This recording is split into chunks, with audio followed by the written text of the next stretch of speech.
परेशान है। आम लोग कह रहे हैं कि हर हर मोदी, घर घर मोदी, 50 साल राज चलेगा देश में बीजेपी का।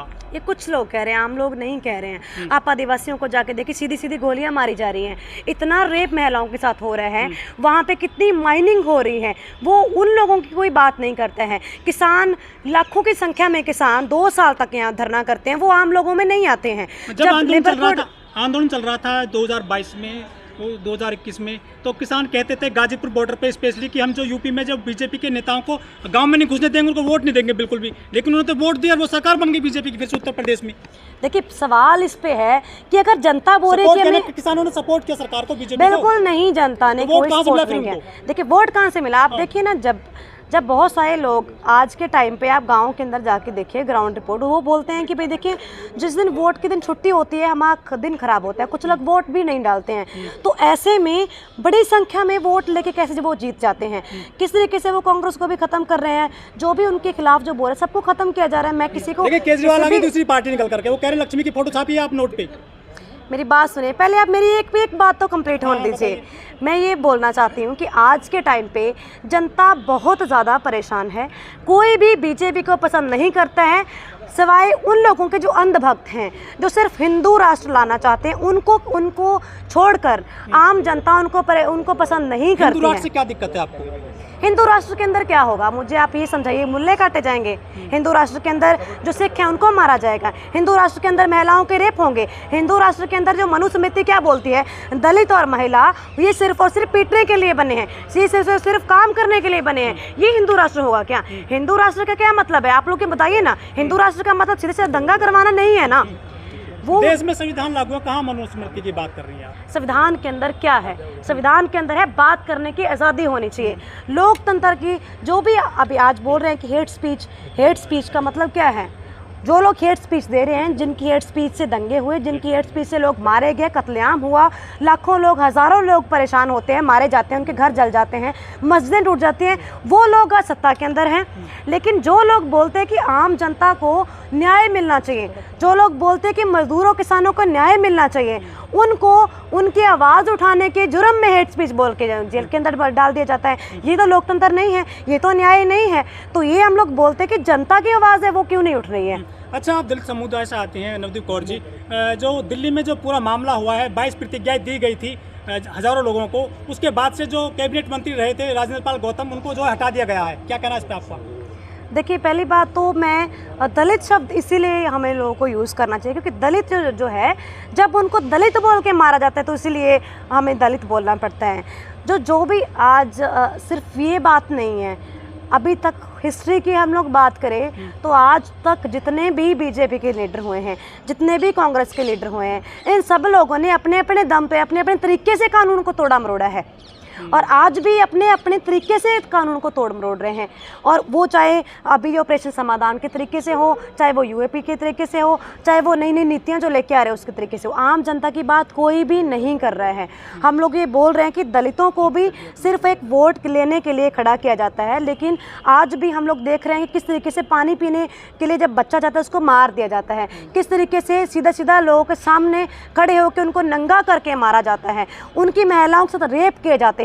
जब वो रेप करे तब वो दलित नहीं होती हैं, लेकिन वो जब वो उनके साथ शारीरिक संबंध बनाए तब वो दलित नहीं है, लेकिन जब वो उनका काम कर रही हैं, जब वो अपने हक मांग रही है तब वो दलित हैं। जब इनको तो पैर धोते हैं लखनऊ में जाकर सफाई कर्मियों के, कहाँ जातिवाद है देश में? लेकिन हिंदू राष्ट्र की बात तो वही कर रहे हैं और वही बात कर रहे हैं ऊंची नीची जात की, उन्हीं वही आरएसएस से निकले हुए। आरएसएस क्या बोलती है? आरएसएस, शिवसेना, जितने भी लोग हैं, ये कौन सी पॉलिटिक्स कर रहे हैं? ये बस कहीं ना कहीं जनता को धोखा देने की बात है। ये लोग जनता के खिलाफ काम करने वाले, साम्राज्यवाद के नीचे चलने वाले लोग हैं। साम्राज्यवाद आज क्या काम कर रहा है? सारी चीज़ें निजीकरण कर दी, सारी चीज़ें प्राइवेट कर दी गई है। मजदूर जो है एक मशीन बन के रह गए हैं। किसानों को उनकी फसल का सही रेट नहीं मिल रहा है। जो जितने भी स्टूडेंट हैं वो आज भूखे मर रहे हैं, उनको पढ़ाई नहीं हो पा रही है। नोट पे लक्ष्मी की बात कर रहे हैं केजरीवाल जी, बीजेपी भी अब सपोर्ट करने लगी है, ये कितना सही मानती हैं आप? नोट पे लक्ष्मी की फोटो, देखिए, नोट बदल जाने से जनता की स्थिति बदल नहीं जाती है।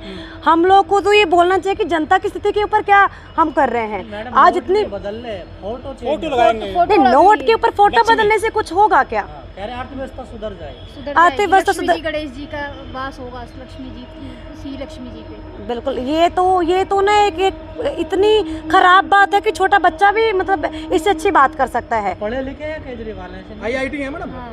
कोई भी IIT है लेकिन पढ़े लिखे गवार बोल सकते हैं, जो आम जनता को नहीं सुनते हैं, जो अपने ही जुमले बोलते हैं। जो केजरीवाल जी भगत सिंह और बाबा साहब को साथ लेकर चल रहे हैं, वो भगत सिंह का इनकलाब जिंदाबाद का नारा जो देते हैं, अभी अगर केजरीवाल से पूछ लिया जाए इनकलाब का मतलब क्या है, इनकलाब का सीधा सीधा मतलब है व्यवस्था का चेंज, जिसके अंदर कोई किसी को लूटे ना, कोई एक इंसान दूसरे इंसान की लूट ना करे। ये है इनकलाब का मतलब। क्या केजरीवाल इनकलाब लेके आ रहे हैं? क्या मोदी जी इनकलाब लेके आ रहे हैं? क्या कांग्रेस इनकलाब लेके आ रही है? कोई इनकलाब नहीं लेके आ रहा है, बस उनकी फोटो का इस्तेमाल किया जा रहा है। इनकलाब आएगा ना, फोटो चेंज करिए नोट पे।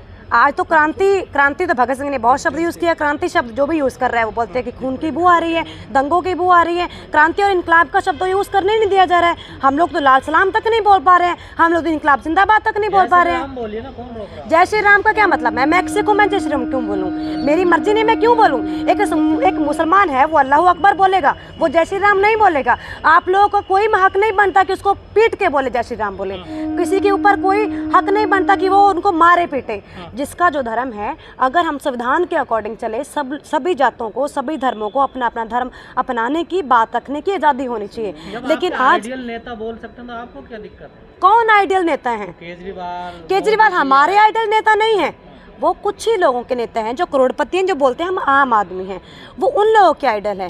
वो जो कुछ हिंदू बोलते हैं, जो बहुत ज़्यादा ब्राह्मण हैं, बहुत ज़्यादा अलीट हैं, अमीर हैं, उनके वो आइडल हैं मोदी जी। और कुछ लोग जो बोलते हैं कि देखिए कांग्रेस ने तो बहुत कुछ किया था, राशन बांटा था। मुख्यमंत्री है पूरे देश में, कट्टर ईमानदार। देखिए कट्टर जो लोग हैं वो लोग आज दुनिया को काट रहे हैं, बांट रहे हैं। कट्टर ईमानदार और कट्टर कभी एक नहीं हो सकते हैं। कट्टर जो दूसरी बात नहीं सुनना चाहते हैं। तो मुझे ऐसा लगता है कि जो सीधी और साफ बात ये है, आपके जितने भी सारे सवाल हैं वो आम जनता को लेकर नहीं है, वो सिर्फ कुछ मोदी और ऐसे लोगों के लिए है। व्यवस्था जो है, आप गांव के अंदर देखिए जाके, किसकी सरकार है? आम जनता खुश है। मेरी एक बात सुनिए, गांव के अंदर सरकार किसकी चलती है? समंतों की।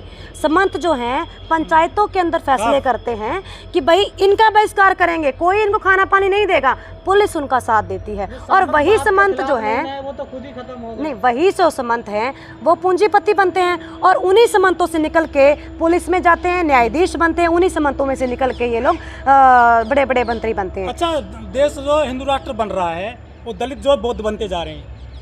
नहीं, ये तो देखिए, किसी भी धर्म को अपनाने से या किसी भी धर्म को छोड़ जाने से कोई भी किसी का भला नहीं होता है। हिंदू धर्म के अंदर देखिए, अगर मैं बात करूं, हिंदू धर्म के अंदर बहुत सारी ऐसी चीज़ें हैं जिसके अंदर दलितों को मंदिर के अंदर एंटर करने की कोई छोड़ रहे हैं ना हिंदू धर्म को छोड़ रहे हैं। लेकिन बौद्ध धर्म में जाके उनकी व्यवस्था ठीक नहीं हो जाएगी, महंगाई ठीक नहीं हो जाएगी, उनके बच्चों को नौकरी नहीं मिल जाएगी।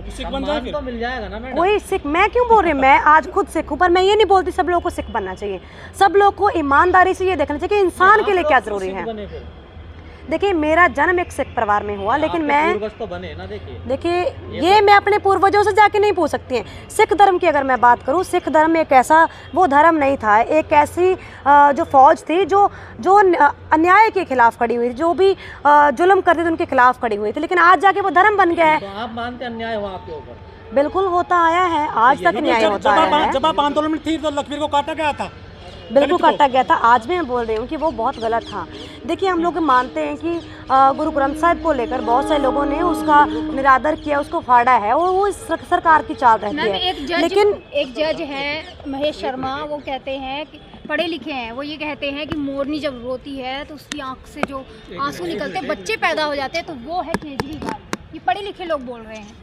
देखिए, पढ़े लिखे लोग तो ऐसे भी है, जब रॉकेट लॉन्च होना होता है, साइंस की बात करने वाले लोग, वो लोग पूजा करते हैं, वो लोग तो ये भी बोलते हैं।